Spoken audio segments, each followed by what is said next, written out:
today we have Presto, who has decided that if the camera doesn't see him, he's not visible. So this is the first time he's ever, I've had him since he was a puppy. This is the first time he's ever acted weird. So we're going to see how this goes. He doesn't care about the diesel truck. He doesn't, you know, he's not worried about any of that kind of stuff. But for some reason, he's decided that the camera, he's not panicking, but he's like, I don't know about that thing. So he was panicking earlier. He like he's went starting to the to other side of the table, and he's yeah. like, I don't. We let him smell the camera. That didn't really help. He's just not excited. We're gonna see how this goes today. Normally, I make him lay down when I do his body and stuff, so maybe that'll help. But as you can see, if you zoom in a little bit closer, you can see that he's a hand strip. He's actually a show dog. I think he took his class at Eukanuba a couple years ago after I groomed him. The breeder did a little tweaky stuff, but in general, she said I'm doing a pretty good job. So so today we're going to demonstrate the hand stripping of a German Wirehair pointer. He doesn't ever grow a whole lot of furnishings. I've plucked them out a few times, but this is just kind of him. I know some of them grow a lot of furnishings, but I kind of prefer the way he looks. But we're going to demonstrate how to strip ears and the face and the body, all of this flat work. And he really doesn't get any thinning shears except for around the edges of his feet because he is a show dog. So we strip pretty much everything, and you know, we won't show you an hour and a half of just stripping, but we're going to show you some different things in different segments and then show you what he looks like after he's done. What you'll notice is that all of these colors, after we strip this, all these colors will really pop, and maybe what we can do is one side and then video the other side done, and then we can show you what it looks like on the other side after you're done hand stripping. And part of the reason for that is that keeps a nice vibrant color. Now, something else I want to show you guys when I do hand stripping, for real hand stripping, there's combinations of it you can do for pet people, but for real hand stripping, what I do is I wrap the handle of my stripper in vet wrap, and additionally, because this is the one I use the most, I wrap the handle to give it some extra cushion, and it's really wide, so I cut it in half and I cut a little strip, and I put a lot of pressure on this finger when I use the stripper, so I just wrap my own finger. It just thickens the handle by wrapping it. And then with my thumb, I use these little finger rubbers. I like the harder, like the beige colored ones. These are terrible. They just start to, they very quickly start to just rip apart. Oh, they're not as heavy duty. So these are usable, so I'm using them up. But what I do is I put that on my thumb because it's got these little grippers on there, and it helps me to grab the hair, because I'm right-handed. If you're left-handed, do it the other way around. But just try it, especially if you get blisters and such on your fingers when you're hand stripping, or when you're first starting out and you don't have any calluses yet. So the first thing we do, and he gets done pretty often, so he may not have a whole lot, is we use a classic. You can use a fine classic or any other. I think this is the fine, or they also have a coarse one. But basically what you want to do is you want to card out all of this coat. You want to card out and pull out all the dead stuff before you start stripping. And he usually doesn't have a whole lot because we do him pretty often. He gets a little bit more up here around his neck because he does wear a collar. He does agility and all kinds of stuff as well as being shown. So he tends to get like right in this area. You see where the hair is sticking up? See all that? That's where his collar sits, and that's also where he tends to get a whole lot of this. Good boy. And then down in here, he generally just doesn't, I mean, one good swipe, and that's about all the undercoat I'm going to get out. It's okay, babe. See, I'm not really getting a whole lot. Now, some other breeds, you'll get as much as you get up here all the time. Like my Norfolk and my Norwich that we did the other day, he always has absolutely tons of undercoat. So it really depends on the breed. The German wire hairs don't tend to have a whole ton of undercoat if they're done properly. And even just by doing this, see, now all the hair's laying down. See that guy? See that? There's a little ridge there, but most of it's all gone. Just by doing the carding, you can make that lay down.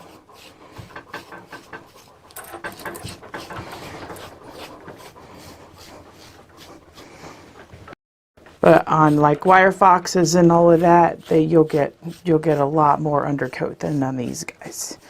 And I've got pictures of him on my grooming table when he was like this big. So he's used to me. He literally jumps up on this table when he comes in. It's a really good trick, especially if you're doing a lot of hand stripping or you're doing a larger dog. If you do the opposite side, it's harder. So if you do your opposite side first and that makes you tired, then the right side is a breeze because it's easier. So I always do my left side first because I'm right-handed. And that's just kind of how I do it. Some people go across the dog. They do little strips this way when they're stripping, back and forth like this. But I prefer to do one side and the other and then down the middle, and that gives him a nice level top line. I'm done with my carding knife now because that was pretty much it. Yeah, not really any undercoat to speak of. So again, that's a longer process on other breeds that have more undercoat. You have to go over the whole entire dog. But it does a lot of your hand stripping for you too. So I'm gonna do his ear first. And really with these guys with their ears, they really just get like all this like fuzzy stuff like that. And you can either just pull that with your fingers. You can hold the ear nice and tight and just pull all those little fuzzies with your fingers and your vet wrap, or you can use a small detail knife. It's really up to you. Try to get a different view where we can really see kind of what your hand's doing. Always don't twist your wrist. Always grab the hair and just pull back towards your body. And go right next to the edge and just grab those little hairs. That's how you get edges of ears. Really gentle. Don't grab the ear, just grab the hair hanging off the edge of the ear.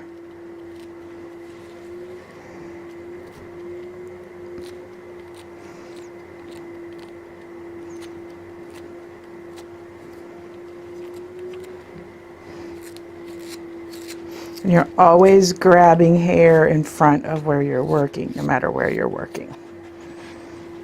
Always grabbing ear or skin or hair to keep the skin tight. And when you first start doing it, just go really slow. Plan for that dog to be there a while longer. Just go right along the edge and don't make it perfect. You know, if it's a pet person, just tell them, hey, you know what, we're going to work on this, and I haven't really done it before. This is how I got into it. You know, give me some extra time. And my other opinion is, maybe an unpopular opinion, but my other opinion is, if they're not getting stripped once a month, it's useless. There's no point.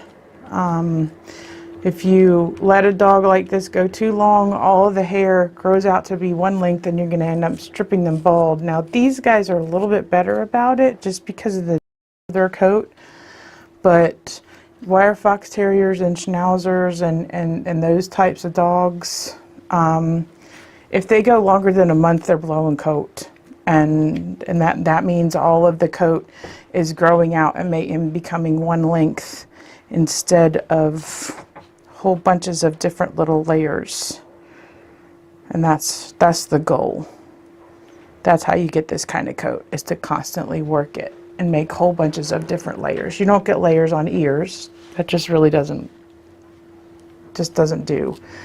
But as far as all the rest of his coat, Let me see if I can find a light patch.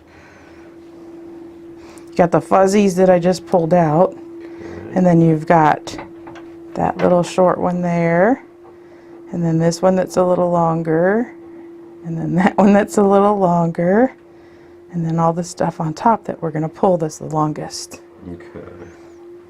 Were you able to get that? I think that was pretty good. Let's do it from one more Okay. angle. You're okay. Okay, You're all right. buddy. Let's see. So he gets done like every other 6 weeks, every 6 weeks or so. So if you look down really close, you got all these little short hairs, and then you got longer hair, Oh, yeah. and a longer hair, and a longer hair. Oh. So on his top There it coat, he's goes. got about 4 layers, and that's with him not being shown and me only stripping him about every 6 to 8 weeks, and that's because his coat is easy. My Norfolk, I do every month.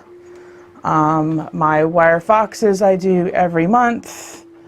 You know, their coats, if you let them go that long, is just a disaster. You lose all your layers, and then you end up at some point either with hair that you can't pull because it's all soft and yucky, or you end up with a dog that's all one length and you start pulling and all of a sudden they're bald and the owners are freaking out. And that's because all of the hairs have grown out to that one length and they're all dying at the same time. So you start pulling and the dog starts balding. Now that'll grow back in. It'll grow back in, but pet people a lot of times don't quite understand that, and it really freaks them out because they don't want a bald dog. So then you're left with the dilemma of, okay, how much do I strip without making it look naked? And how do I get them to come back in again and get it so that it gets a few layers so we don't end up in this same problem again? Because you need to do it regularly. Have to do it regularly. And some people are just impossible. They don't want to do it. So then I start doing what I call a faux strip, which means that I card them out and then I clip her over top of it, and it makes them happy, and then, you know, the dog's not bald. But I tell them exactly what I'm doing. So if you're always grabbing hair and pulling it towards your body. Okay, so now I'm gonna pull his top skull, so I'm gonna grab hair this way, and I'm not hurting him. If I was hurting him, he'd tell me, trust me. But you want this top skull nice and flat, and you want it right behind this, to come right behind the brow bone. Okay, show us one more time. Right, you feel right here, there's a bone, and you want it, that's the eyebrow, or they just call it an accent. I don't even know if they call it an eyebrow. They don't have a big eyebrow like a schnauzer. But you're actually talking It's like, about feel the bone right here behind the where eye. Yeah. So I strip from right behind the eye first. Okay. That way I don't dish this in or take this stuff out. And you're just kind of using your fingers to pull the skin Yep. this direction. That way I'm holding it tight and I'm not hurting him. And I'm pulling straight back how I want the coat to lay, or towards my body, depending upon what I'm doing. And then you want a little bit out from between the eyebrows. You don't want them to have a unibrow. So I just pull a little bit of this out in the middle, just to make it lay flat and give like a little indentation at the stop, because they don't really have a very real prominent stop. Okay, so we got nice flat top skull.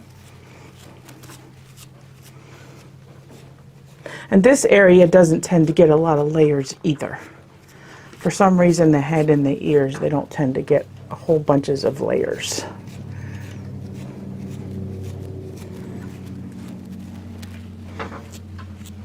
Okay. And then when we'll do the side of the face over here. Okay. So you don't want all this big stuff sticking out on the corner of the eye, because you want to see their eye from the side for sure.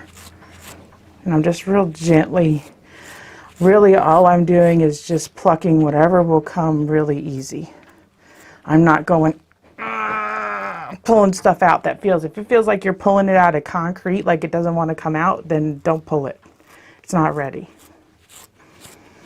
So I want to come right down the side of the cheek here, but I don't want to dish out under his eye and make him look like a raccoon. So we're going to follow this line right down the side.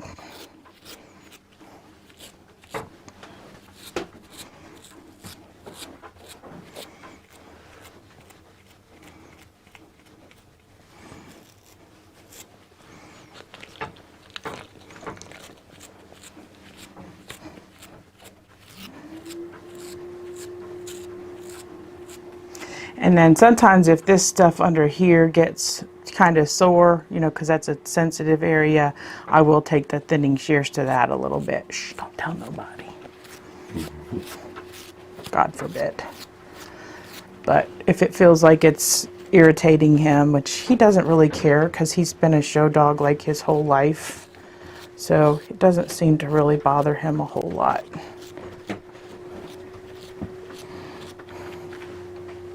It's okay, bud. Good job. He's doing better now. He's not trying to hide quite so hard. He's just like, oh, okay, it's no big deal. He's just walking around. He's not actually touching me with it. It's not touching me. It's not touching me. It's okay. Yeah. That's the first time I've seen him be afraid of something, though, because he's usually, his temperament is really rock solid. He's just like a goofball and really sweet. And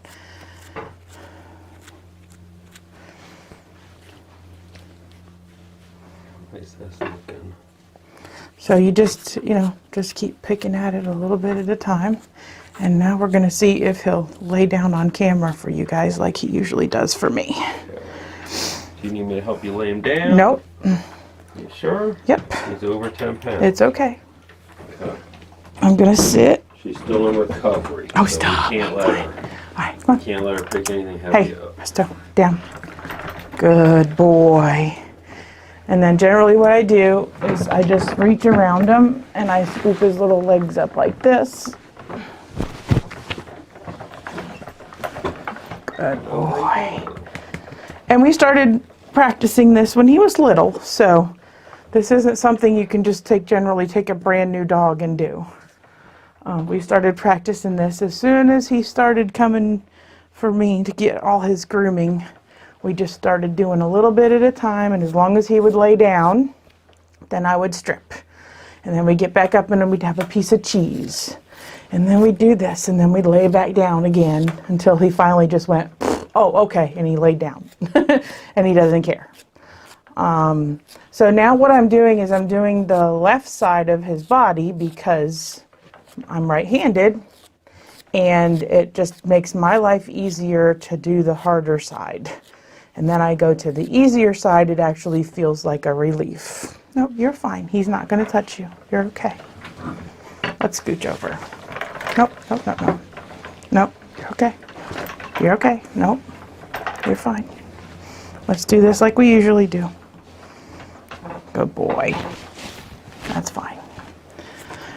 So, you know, if they don't really want to do exactly what you want them to do for some reason, even dogs that are well trained, there's a new person in here with a camera in his face, and just stay very consistent and very patient. And now he's over here smelling the microphone thing because he's never seen that before.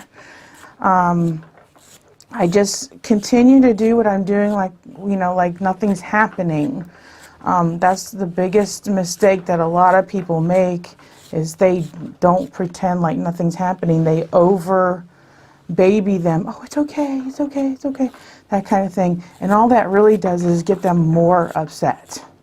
If you just continue with your routine and do it the same way every time, even something like this doesn't generally, you know, with a dog that has a good temperament, it doesn't generally bother them a whole lot.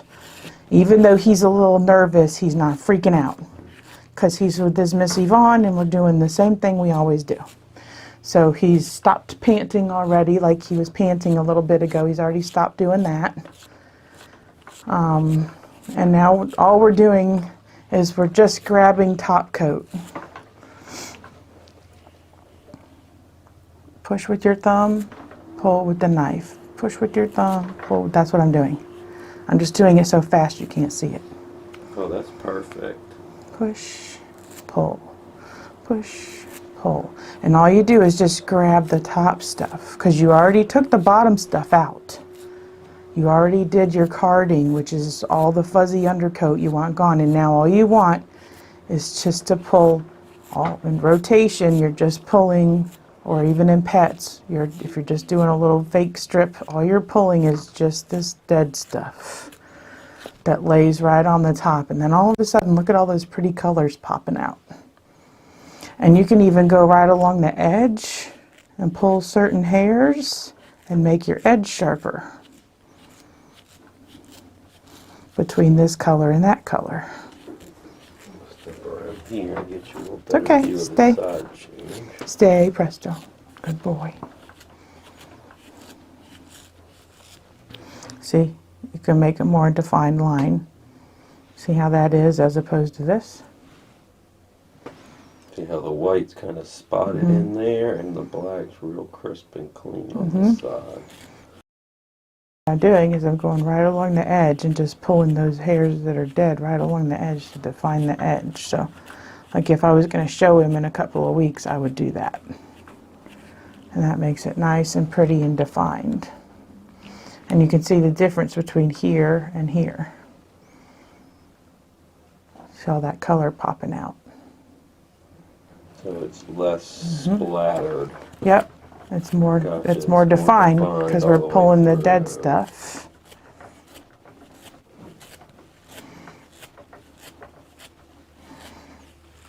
And your goal is to not break coat, so don't twist your wrist. Don't do this. Oh, hold on, let me get in close on Do not do this. Elbow, wrist, straight. that. Locked. You will not get carpal tunnel syndrome if you are stripping correctly. You may get arthritis like me, but you will not get carpal tunnel from stripping. You might get a little tendonitis in your elbow, but you will not get carpal tunnel if you're stripping properly, because you are rotation of the you are not twisting your wrist. You're pulling straight and using your whole entire arm to pull. And he's starting to fall asleep like he usually does now. He's much more relaxed. Okay, but you can see the difference that I just made here. You know, all this stuff laying down nice. And you can get really particular and go in there and just pick each one. But we don't do that. But it is doable. If you really had, you know, where you wanted to make something look better, or for some reason it was a color splotch that made him look like he had no neck or something like that, and you wanted to fix it, you totally could.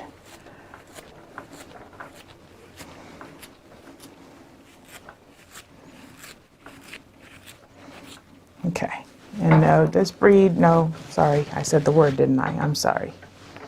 Stay. This breed does not have a skirt or even sometimes an underline. See, he has plenty of body, so I don't even really leave him much of an underline because he's very athletic.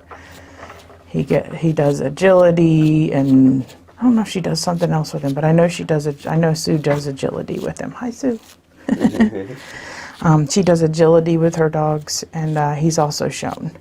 And he's very high energy, so he's got plenty of muscle tone and plenty of body now that he's an adult.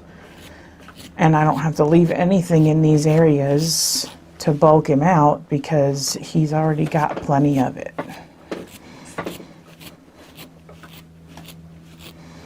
And as you can see with this coat, it's actually, once you start getting into a rhythm and start working at it, it's actually really pretty easy to pull out the dead stuff. It's one of the things I like about this breed. Even though it's hand strip and it's a good bit of work, when I'm not filming him, I can have him fully done in about an hour. Because he's very cooperative like this, and because we don't have to do a lot of correction, and because he's got really good coat.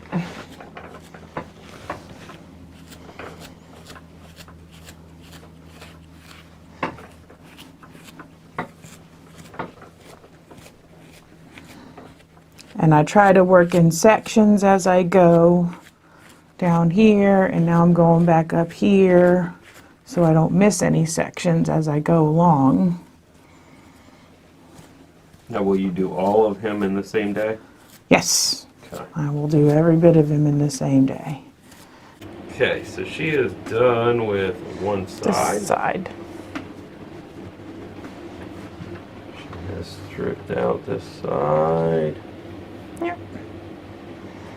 I'm not quite Take done with the you top line around. yet, but I just want you to see what it looks like between the strip side and the side that's not stripped yet.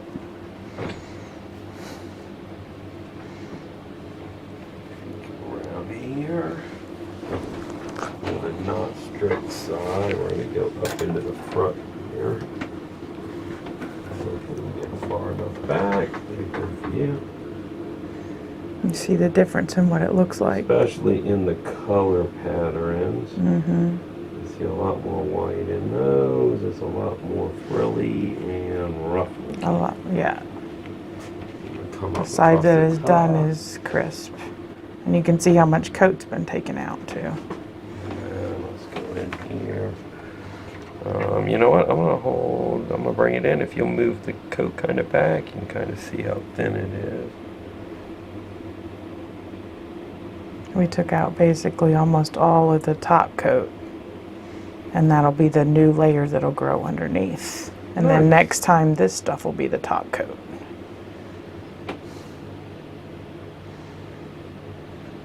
I think that looks good, guys. Okay, and then we'll do his tail. I'll show you how we do the tail because I get a lot of questions about how we do the tail. Okay. Basically, you do it just like the rest of it. You just try to keep a hold of it as tight as you can. And some dogs will let you.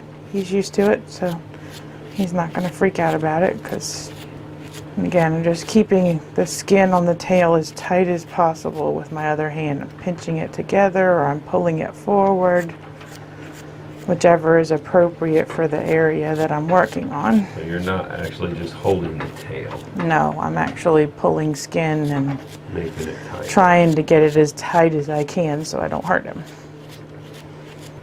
And then do the bottom, same thing. Try not to wrench the tail upwards, try to hold it out how it normally goes.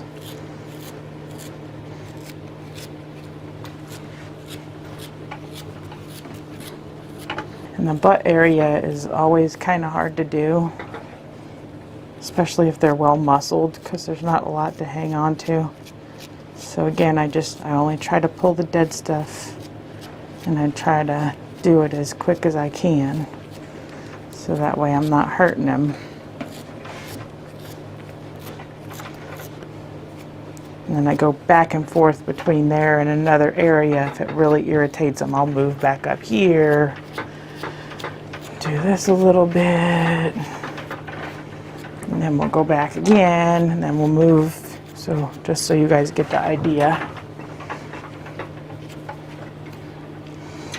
So if you know it's a tender spot and it's annoying them, you do a little bit and then go back.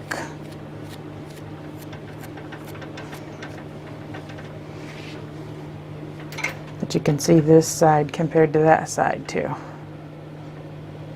You can see how well muscled he is because he does agility and everything. You want to expose that whole thigh muscle all the way down this. He's a good boy. Yes, he is.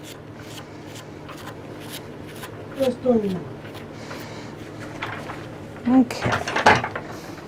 You can see the other leg that I already did. You can see all the pretty color. So basically, you're just taking out the whole front. 1 second, actually. Yeah. I want to look at this shoulder, guys. I'm going to get you a little close. Yep. So I want you to see how nice and smooth that is. And if we go over to this other shoulder, I'm going to zoom you out again. That's the stuff we're going to pluck This is the off. second shoulder. And you can see just kind of how rough that is. Yep. And then the front of the legs as well. And that's what I'm going to be working on next.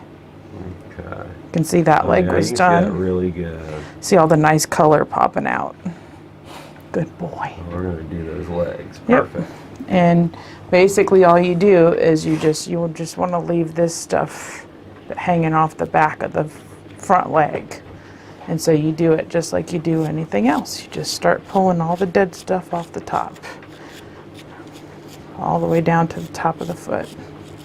You can just watch that color just start to pop out as soon as you start taking all the dead stuff off. It's magic. Oh, right, Presto? It's magic. Nope, nope, nope, nope. Let me have it. Give it back. Thank you. Ta-da. And that pretty color just popped right out. Nice. Okay, so now I'm going to do the other side of him. We're going to take a break. I'm going to do the other side of him because I'm sure you guys don't want to watch stripping for another 20 minutes. And then I'll use the thinning shears around the edges of his feet, and then we'll be done. Yep. Now we're done with most of the stripping. You can always find something else to pluck if you're crazy, kind of obsessive about it like I am. You can always find new things to pluck, but you have time limit and we're groomers, right? So done everything else by hand stripping, and then all I do is just go right around the outside edge with my thinning shears and just neaten that foot. Just take a little bit off the back of that back pad like you do when you're doing with regular scissors. And let it sit down. Just neaten it up. Look at those nice short toenails. I did those earlier. And just do the same thing. And right across the back.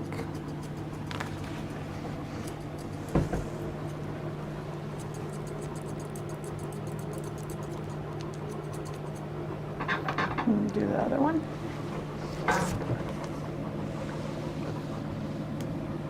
Just go right across the back if there's anything sticking out. And then just right around the outside edge. Just neaten the foot. It doesn't need to be perfect. They're supposed to be a little messy looking.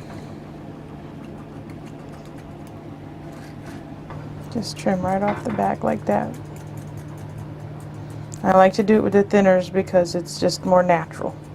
It doesn't look like you just chopped it off. And when you strip the top of the foot with the rest of the leg, you get that stuff to lay down too, so you don't have any sticky uppies on the front.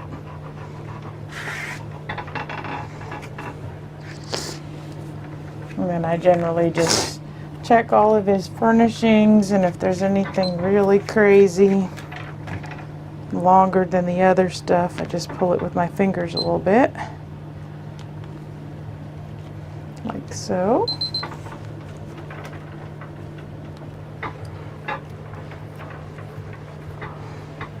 And then sometimes, like if this is too crazy and I've already pulled the crap out of it, I do take the thinning shears to that just a little bit, just so it'll lay down.